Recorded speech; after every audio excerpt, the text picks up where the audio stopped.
सूचना प्रसारण मंत्री अनुराग ठाकुर जी हमारे साथ में हैं। सर, आज बीजेपी ने संकल्प पत्र अपना लॉन्च किया। संकल्प पत्र में दो तीन नीतिगत जो फैसले आज प्रधानमंत्री ने बोला कि यूसीसी हम लागू करेंगे, और उन्होंने कहा कि कॉमन सिविल कोड के अलावा जो वन नेशन वन इलेक्शन है। सर, क्या कहेंगे इसके ऊपर? देखिए, मैं पहले दो बातें कहूँगा। 10 साल मोदी सरकार के देखोगे तो जो कहा वो किया। रघुकुल रीत सदा चली आई, प्राण जाए पर वचन न जाए, इसी पर आधारित मोदी की गारंटी है, जो पूरी होने की गारंटी है। और हमने 370 धारा हटाने की बात कही, हटाई। ट्रिपल तलाक से निजात दिलाई, सीए का कानून बनाया, भव्य राम मंदिर का निर्माण कराया, लेकिन साथ ही साथ लड़खड़ाती चरमराती अर्थव्यवस्था जो हमें मिली थी उसको दुनिया की 5वीं बड़ी अर्थव्यवस्था बनाया। 25 करोड़ गरीबों को गरीबी रेखा से बाहर निकाला। 4 करोड़ पक्के मकान, 10 करोड़ रसोई गैस के सिलेंडर, 12 करोड़ शौचालय, 13 करोड़ घरों को नल से जल, और 60 करोड़ को मुफ्त में इलाज और 80 करोड़ को मुफ्त में अनाज देने का काम किया। और अगले 5 साल की गारंटी भी मोदी जी ने दे दी है। अब तो 70 साल से ज़्यादा वालों को भी मुफ्त में इलाज मिलेगा और गरीब को पौष्टिक आहार और अनाज अगले 5 साल तक मिलता रहेगा। यही नहीं, 3 करोड़ पक्के मकान और बना कर देंगे, तीसरी बड़ी अर्थव्यवस्था बना कर देंगे, और 3 तरह की Vande Bharat train, sleeper coach, metro और चेयर कार भी हम चला कर देंगे। और तीनों दिशाओं में और हम बुलेट ट्रेन भगाएंगे, दक्षिण में भी, उत्तर में भी और पूर्व में भी। लेकिन सर, कांग्रेस का आरोप है कि इस बार आप लोगों ने जो 2 करोड़ नौकरी देने का आपने वादा किया था, इस बार आपने उसका जिक्र नहीं किया कहीं ना कहीं। तो महंगाई को कम करने के मुद्दे पर, किसानों की आय दुगना करने के मुद्दे पर और बेरोजगारों को रोजगार देने के मुद्दे पर वो घेर रही है। मुझे लगता है उनको समझने में थोड़ी कमी है। अगर आप देखेंगे, हमने जो 43 करोड़ मुद्रा लोन दिए तो इससे स्वरोजगार के अवसर बढ़े, लोगों को नौकरी रोजगार अपना खड़ा किया।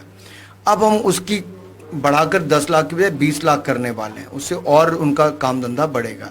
स्वनिधि योजना में 80 लाख लोगों को हमने अगर पैसा दिया, अब हम गांव के रेहड़ी पटरी वाले को भी पैसा देने की बात करें तो उनको भी अवसर और मिलेंगे।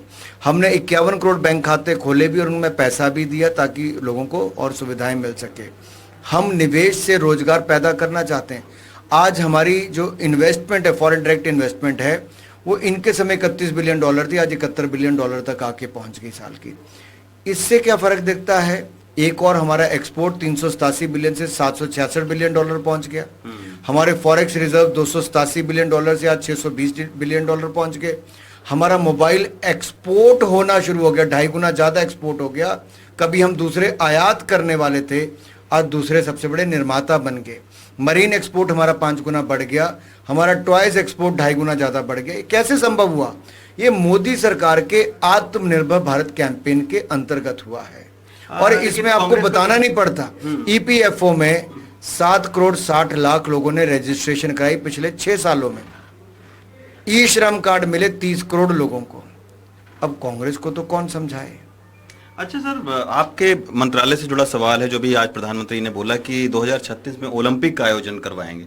ये भी एक काफी बड़ी उपलब्धि है। देखिए, G20 का भव्य आयोजन करना और अब तीसरी बड़ी अर्थव्यवस्था बनना, दुनिया के सबसे बड़ी युवा शक्ति होना, तो अपने आप में खेल ऐसा क्षेत्र है जहां पर आपको अपनी सॉफ्ट पावर को दिखाने का अवसर है, बड़ा आयोजन करने का। और भारत है तैयार 2036 में ओलंपिक्स के आयोजन। सर, बस एक आखिरी सवाल है। कांग्रेस के आरोप तमाम सारे हैं।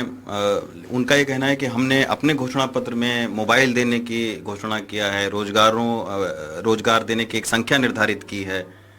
उस पे देखिए, विश्वास कौन करता है जी? इन्होंने हिमाचल में कहा था महिलाओं को 1500 रुपये महीना देंगे, नहीं दिया। कहा था 2 रुपये किलो गोबर, 100 रुपये लीटर दूध खरीदेंगे, नहीं खरीदा। कहा था 5 लाख नौकरियां देंगे, नहीं दिया। इन्होंने कहा था बागबानों को अच्छे दाम देंगे, नहीं दिया। उल्टा बागबानों को अपने फसल बहानी पड़ी। क्या दिया इन्होंने? अरे कांग्रेस है, धोखेबाज है, वायदे करके मुकर जाते हैं। जनता जब पहचान लेती तो हाथ मलते रह जाते हैं लोग। शुक्रिया सर हमसे बात करने के लिए। मोहम्मद मुरसलिन के साथ रवीश रंजन शुक्ला, एनडीटीवी इंडिया।